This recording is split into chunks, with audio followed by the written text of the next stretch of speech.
ನಮಸ್ಕಾರ ರೈತರಿಗೆ. ವಿಷಯ ಏನಪ್ಪಾ ಅಂದ್ರ ಕೃಷಿ ಬಗ್ಗೆ ಮಾಹಿತಿ ಅದ, ಎಲ್ರು ಕೇಳಿ. ವಿಷಯ ಬಂದ್ಬಿಟ್ಟು ಕಬ್ಬು. ಈ ಕಬ್ಬು ಬೆಳೆಗಾರರು ಏನ್ ಮಾಡ್ತಾರ ಅಂದ್ರ ಈ ಅಗಿ ಅಥವಾ ಸಸಿಗಳನ್ನ ತಂದು ಕಬ್ಬು ನಾಟಿಸ್ತಾರೆ. ಈ ಒಂದು ಕಬ್ಬಿನ ನಾಟುವಂತ ಈ ಅಗಿ ಅದಾವಲ್ಲ, ಅದರಲ್ಲಿ 2 ವೆರೈಟಿ ಸಿಗ್ತಾವ. ಒಂದು ವೆರೈಟಿ ಬಂದ್ಬಿಟ್ಟು 265, ಇನ್ನೊಂದು ವೆರೈಟಿ ಬಂದ್ಬಿಟ್ಟು 13006 ಸಂಕೇಶ್ವರ ತಳಿ ಅಂತ ಬರ್ತಾವ. ಈ 2 ತಳಿಗಳ ಅಗಿಗಳನ್ನು ಸಿಗ್ತಾವ.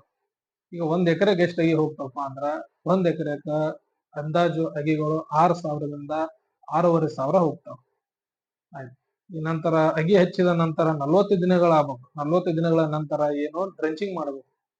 40 ದಿನಗಳ ನಂತರ ಡ್ರೆಂಚಿಂಗ್ ಯಾಕೆ ಮಾಡ್ಬೇಕಂದ್ರ ಹೆಚ್ಚು ಇಳುವರಿ ಸಿಗ್ತದೆ ಡ್ರೆಂಚಿಂಗ್ ಮೂಲಕ. ಈಗ ಡ್ರೆಂಚಿಂಗ್ ಮಾಡಿದ್ರೆ ನಿಮಗೆ ಹೆಚ್ಚು ಇಳುವರಿ ಸಿಗ್ತದೆ. ಅದು ಹೇಗಪ್ಪ ಅಂದ್ರ ಡ್ರೆಂಚಿಂಗ್ ಯಾವ ತರ ಮಾಡ್ಬೇಕಪ್ಪ ಅಂದ್ರ ಈ ಏನು ಸಸಿಗೆ ಗಿಡದ ಬಡ್ಡಿ ಇರ್ತಾವಲ್ಲ, ನೋಜಲ್ ಮುಖಾಂತರ ಔಷಧಿ ಕೊಡ್ಬೇಕು. ಯಾವ ತರ ಔಷಧಿ ಕೊಡ್ಬೇಕು? ಔಷಧಿ ಬಂದ್ಬಿಟ್ಟು 1 ಬ್ಯಾರಲ್ ನೀರಿಗೆ 1 ಲೀಟರ್ ಹುಮಿಕ್ ಆಸಿಡ್ ಸಿಗುತ್ತೆ. ಮತ್ತ 1261 ಗೊಬ್ಬರ ಸಿಗುತ್ತೆ. ಅದನ್ನ ನಾವು ಎಕರೆಗೆ 3ರಿಂದ 4 ಬಕೆಟ್ ಹಾಕ್ಬೋದು. ಈ ಮತ್ತೊಂದು ನ್ಯಾನೋ ಯೂರಿಯಾ ಅಂತ ಸಿಗುತ್ತೆ 500 ml. ಇವು ಮೂರು ಒಂದು ಬ್ಯಾರಲ್ಗೆ ಮಿಕ್ಸ್ ಮಾಡಿ ಡ್ರಿಂಚಿಂಗ್ ಮಾಡ್ಬೇಕು ನೀವು ರೈತರು. ಡ್ರಿಂಚಿಂಗ್ ಮಾಡೋದ್ರಿಂದ ಏನಾಗತ್ತ ಹೈಯೆಸ್ಟ್ ರಿಸಲ್ಟ್ ಸಿಗುತ್ತೆ ನಿಮಗೆ. ಈ ಯಾವುದೇ ತರ ನೀವು ಗೊಬ್ಬರ ನೀರ್ ಮುಖಾಂತರ ಬಿಡುವುದು ಅದ್ರ ರಿಸಲ್ಟ್ ಸಿಗಲ್ಲ. ಡ್ರೆಂಚಿಂಗ್ ಯಾಕೆ ಮಾಡ್ಬೇಕಂದ್ರೆ ಹೆಚ್ಚು ಮರಿಗಳ ಸಂಖ್ಯೆ ಹುಡ್ತಾವ. ಈ ಹೆಚ್ಚು ಮರಿಗಳ ಕಾಣುದಾಲಿ, ಸಂಖ್ಯೆ ಹುಟ್ಟುದಾಲಿ, ಮರಿಗಳು ಹೆಚ್ಚು ಹೊಡಿಯುವುದಾಲಿ. ಹೀಗಾಗಿ ಏನಂತ ಡ್ರೆಂಚಿಂಗ್ ಮಾಡಿದ್ರೆ ನಿಮ್ಗೆ ರಿಸಲ್ಟ್ ಚಲೋ ಅದ.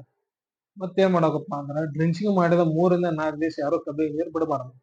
ಯಾಕಂದ್ರೆ ಅದ್ರ ರಿಸಲ್ಟ್ ಕಾಣಂಗಿಲ್ಲ. ಇಷ್ಟು ಮಾಡ್ರಿ. ಇನ್ನೊಂದು ಮಾಹಿತಿ ಏನಪ್ಪಾ ಅಂದ್ರೆ ರೈತರಿಗೆ ಗೊಬ್ಬರ ಫರ್ಟಿಲೈಸರ್ ಎಲ್ಲಾದ್ರೂ ನಿಮ್ಗೆ ಶಾರ್ಟೇಜ್ ಸಿಗತ್ತ, ಹೆಚ್ಚು ಯೂರಿಯಾ ಬೆಳಸಕ್ ಹೋಗ್ಬೇಡ್ರಿ. ಯಾಕಂದ್ರೆ ಬಿಸಿಲದಿಂದ ಹೆಚ್ಚು ಯೂರಿಯಾ ಅವಶ್ಯಕತೆ ಇಲ್ಲ ನಿಮಗ. ಯೂರಿಯಾ ಗೊಬ್ಬರ ಸಿಗ್ಲಿಕ್ಕಂದ್ರೆ ಯೂರಿಯಾ ನಿಮ್ಗೆ ನ್ಯಾನೋ ಯೂರಿಯಾ ಅಂತ ಸಿಗುತ್ತೆ, ಅದನ್ನ ಬಳಕೆ ಮಾಡ್ರಿ. ಅದನ್ನ ಬಳಕೆ ಮಾಡೋದ್ರಿಂದ ಭೂಮಿ ಫಲವತ್ತತೆ ಉಳ್ಕೋತದ. ಹೆಚ್ಚಿನ ಮಾಹಿತಿಗಾಗಿ ಏನಾದ್ರು ಕೃಷಿ ಬಗ್ಗೆ ಮಾಹಿತಿ ಬೇಕಾದ್ರೆ ನಮ್ಮ ಚಾನಲ್ ಸಬ್ಸ್ಕ್ರೈಬ್ ಮಾಡ್ರಿ, ಶೇರ್ ಮಾಡ್ರಿ ಹಾಗೂ ಲೈಕ್ ಮಾಡಿ.